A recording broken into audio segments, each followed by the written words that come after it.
This is the Mulligan Stew podcast. My name is Chair David Mulligan, thus the title of the show.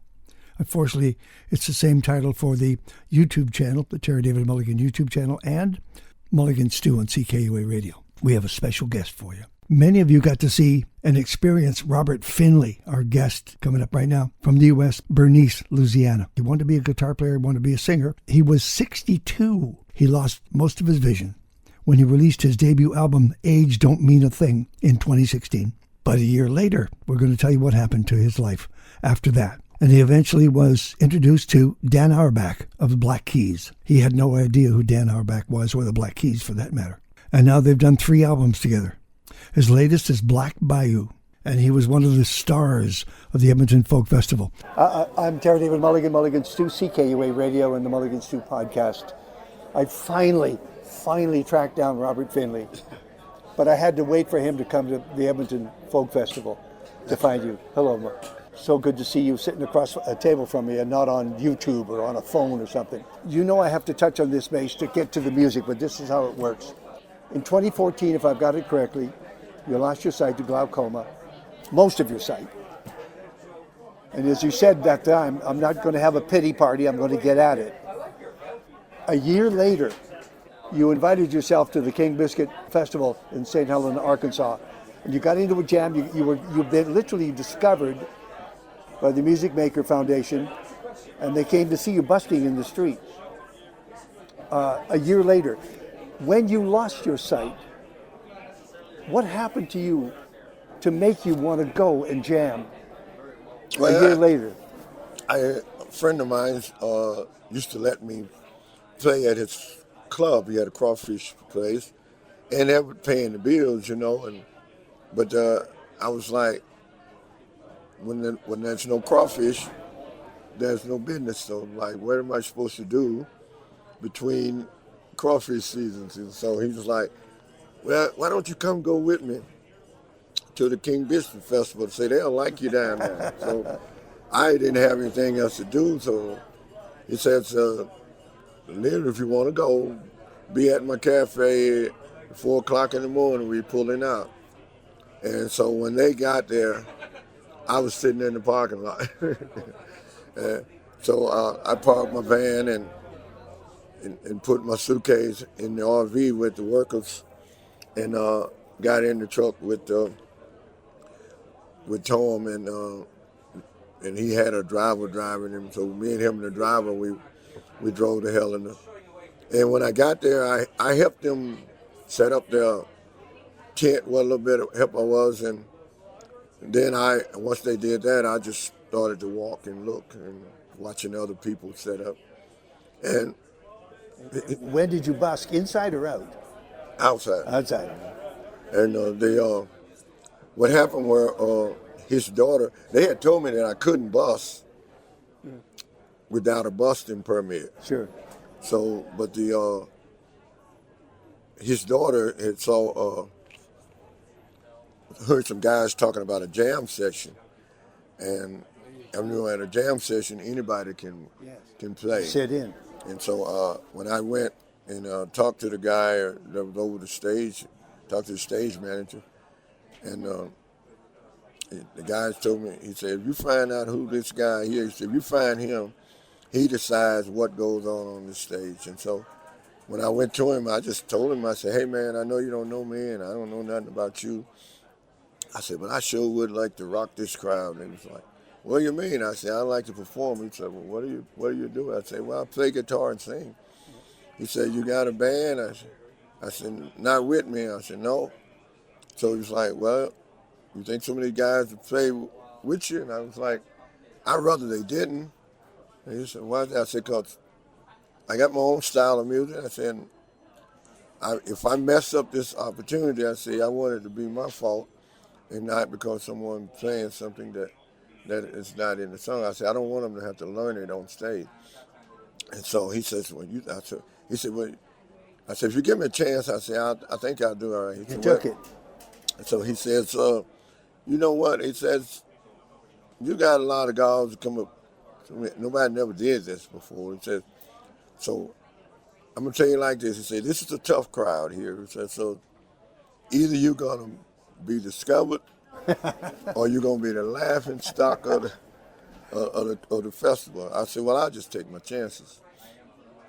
So he said, well, when you come back, when you hear the music stop, then you come back.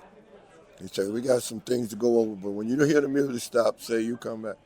So when I heard the music stop, I just went up on the stage, and I say, I'm here.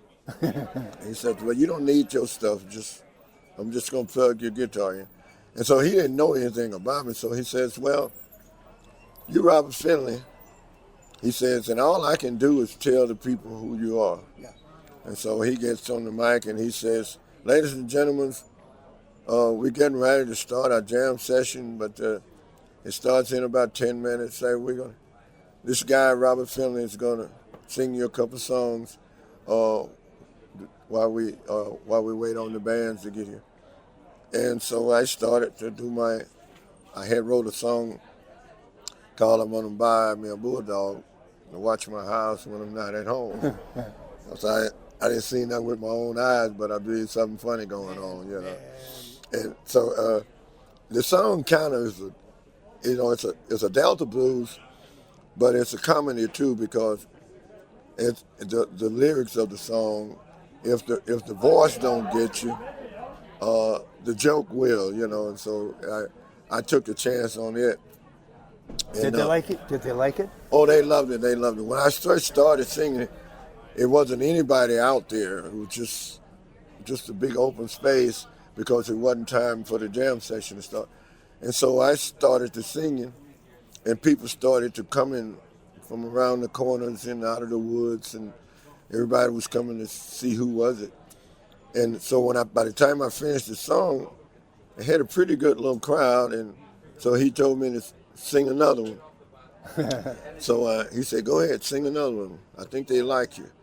So I sung another one, and I really couldn't see them that well, but the motions, I could tell the movement.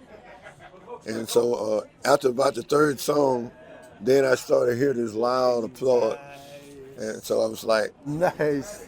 So the guy was like, it was time for me to stop, but they didn't. The crowd didn't want me to stop, so they was asking for an encore. So he told them, he says, because in the beginning nobody wanted to play with me because nobody knew anything about me. What you were doing, yeah. But by the time I did those 3 songs, everybody wanted, all the musicians, I'll play with you later. You can play with me later, you know. And so he asked me would I come back later on in the middle of the festival and do a jam session with some of the guys. And I told him I would. And that's where they started. And that's where it all started. From that point there. My question is, that's a year after you lost partial, almost all sight. If you hadn't lost your sight, would you have been there? I was carpenter by trade. There you go. Well, that's what I'm saying. I was so happy. You lost your sight, but what did you gain? Yeah, a career. I tell people at the end, it took me losing my physical sight to really see what I really, what my true calling were, you know, and so. Robert Finley on Mulligan Stew, CKUA Radio. Dan Auerbach came calling many months later. Did you have any idea who the Black Keys were? I had never heard of the Black Keys. Did your kids tell you? My daughter hadn't heard, but when I told her who it were, then she went on, she Googled it and found, then she called and said, Daddy, you realize who you with? I said, some guy named Dan Auerbach. She said, Daddy, that's the #1 rock and roll band in the country right now. I said, you need to give it your best shot.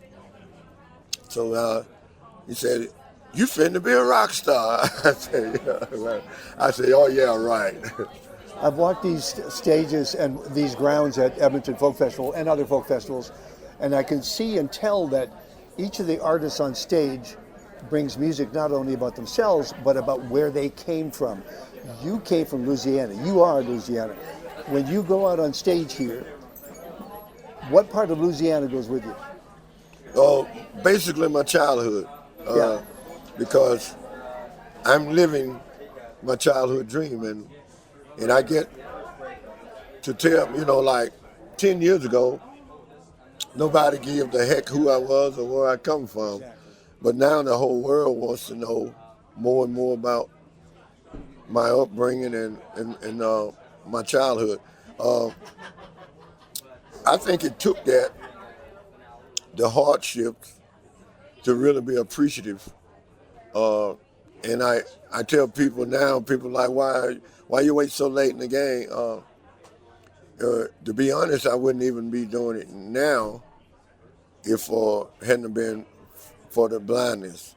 So it made me, I had a little, very short pity party because wasn't nobody feeling sorry for me but me. So I'm like, hey man, like when you get sick or you first get sick, everybody is run to your rescue or to your bedside. Yeah. But if you don't hurry up and get well, you know what I'm saying, then they got to go on with their lives. And so it's like either you're gonna get better or you're gonna die. We can't just stay sitting by your bed One forever. thing or the other. Make a choice. Yeah. You either get up and go. I've been playing Black Bayou, your album, your latest album. It had a wonderful groove to it, wonderful feel, and it felt like you kind of did it live off the floor. Did it have that vibe? We actually made that song up in the studio, so it was really just the album wasn't written down. Who's leading? You? Yeah. And they follow you? Okay. That's the way it should work, except maybe the bass. See, the thing where I didn't play the guitar on the album. I let the musicians got them a groove that they like, and then I would come in and put the lyrics to the groove. So I never did, no one sit down with a pencil and paper and wrote any song on the last album. It was all spirit of the moment thing. The only thing we had to do was sometime I would mispronounce a word, or maybe sometime the bass player or the guitar player would be laughing, and then they would miss a note. So we had to go back and plug what but it was really just fun. Were they laughing during Alligator Bait? Oh yeah, definitely. Okay. Definitely. And you ad-libbed that, didn't you? Yeah, I just made it up. 6 minutes long, you ad-libbed it. Yeah. So the Alligator Bait that you do tonight or today or whenever you go, is it ad-libbed or is it? It's the original song. Okay. And then sometimes I change things because it's like a movie. No matter how good the movie is and how much you liked it, once you've seen it 2 or 3 times, you don't care to watch it anymore because you already know exactly what's going to happen.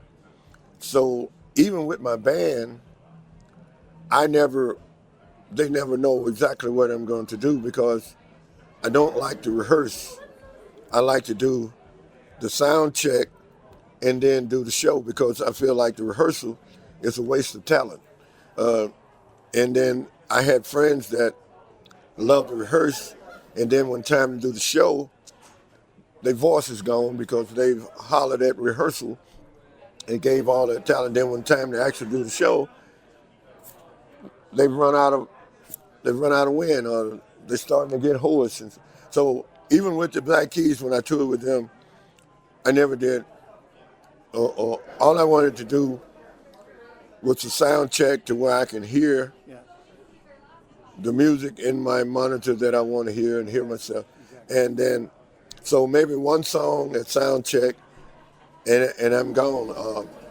And so after a while, Dan just like, you don't have to come out for sound check if you don't want to, because we know what you're gonna do, So they would just set my monitor for what I wanted, and I stay on the tour bus until actually showtime.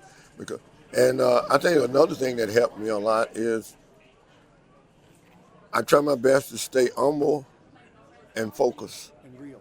Yeah, and that way, if you're humble, people don't have a problem approaching you.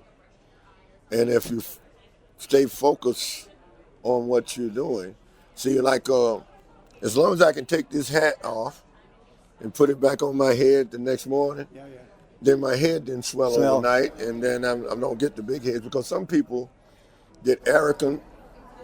Nobody can work with them, nobody can talk with them, because they get beside themselves. I never, if I played with the band before or not, everybody deserves a chance to be themselves. And all that.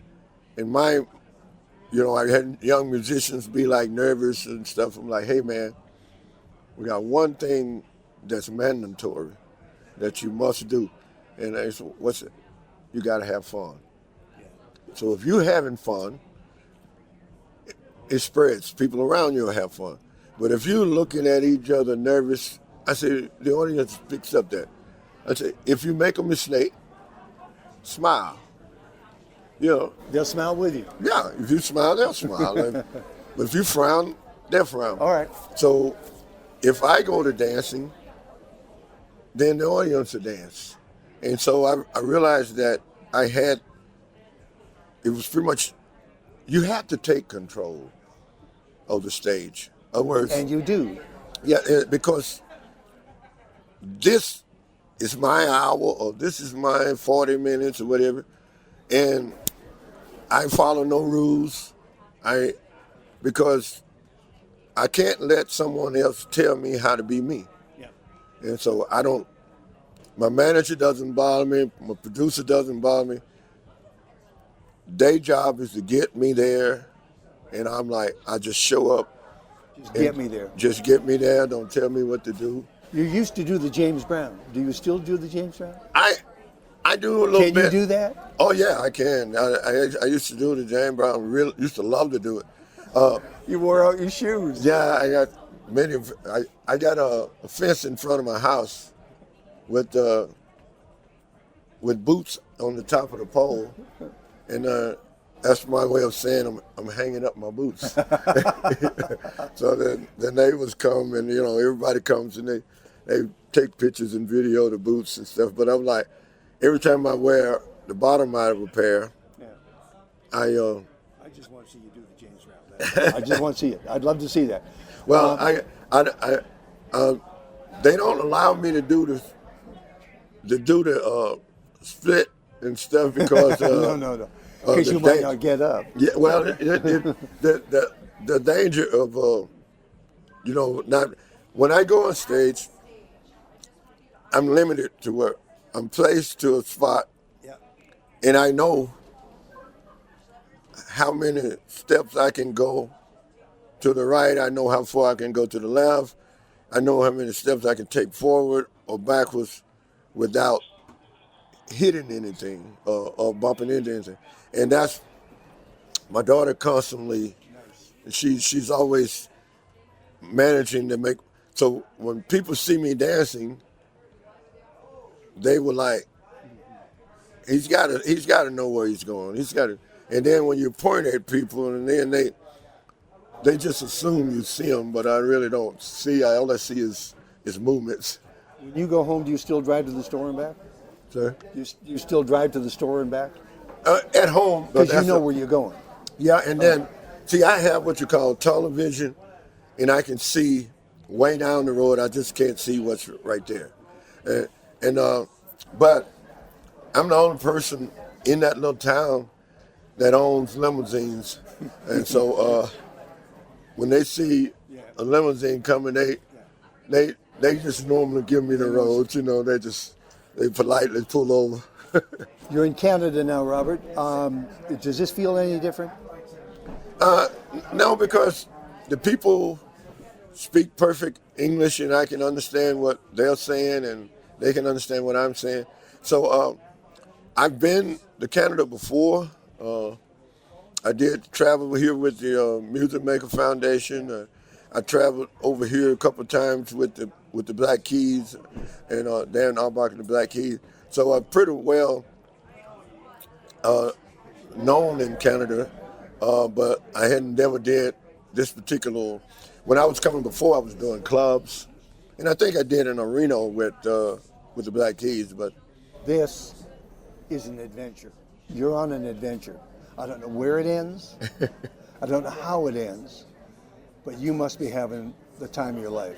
Oh yeah, I tell you, I tell my daughter all the time, baby, you're blessed. You're practically on permanent vacation, and you get to travel around the world, and then you get paid to do it. You don't have to. You don't have to pay to go. You get paid to go. You sing with your dad. Yeah, and she sings on my last two albums. I know. And your granddaughter. And my granddaughter, yeah. Okay.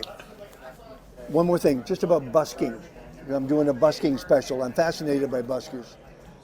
Buskers who work the street and somehow get discovered and have a career.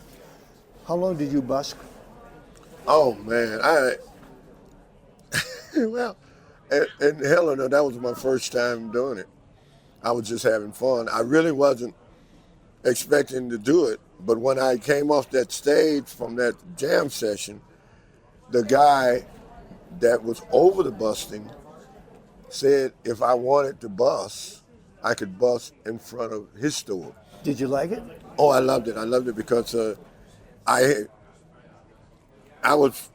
went from making no money to where in a day's time I would make $700-800 busing, and people was gathering around and they were tipping really good. And I remember a couple times it was the wind was high, and I had a coat on, and I had a little backpack under the coat, because when the wind started blowing the money out of the tip bowl, then that's when I would take a bathroom break, and I'd go put all the money in my backpack and put my coat back over it, because I didn't have no one with me that I could trust with my money. My daughter wasn't traveling with me then. I was traveling by myself, and so there was no one else that I really could trust to handle the money.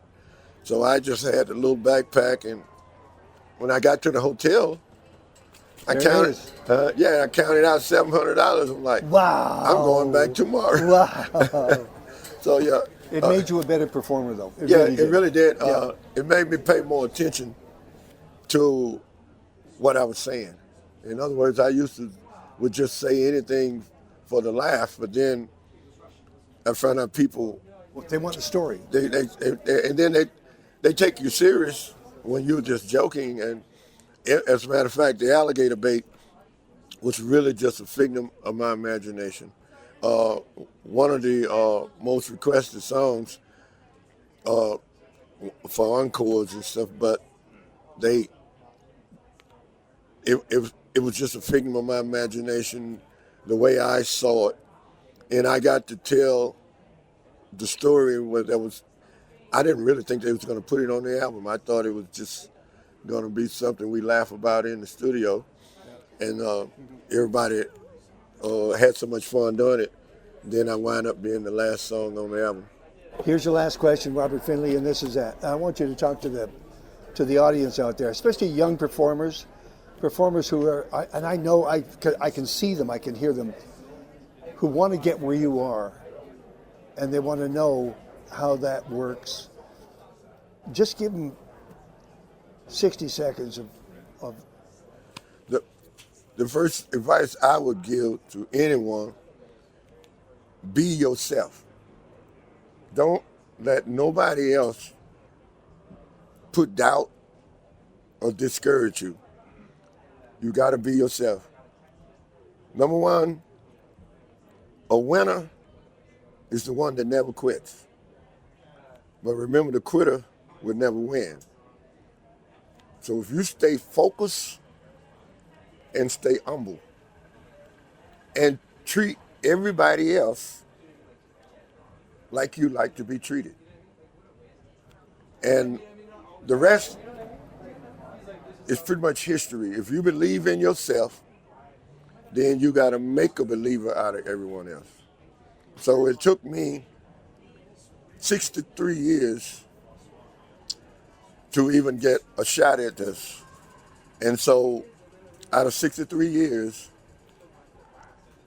I could say this: you're never too young to dream, and you're never too old for your dream to come true.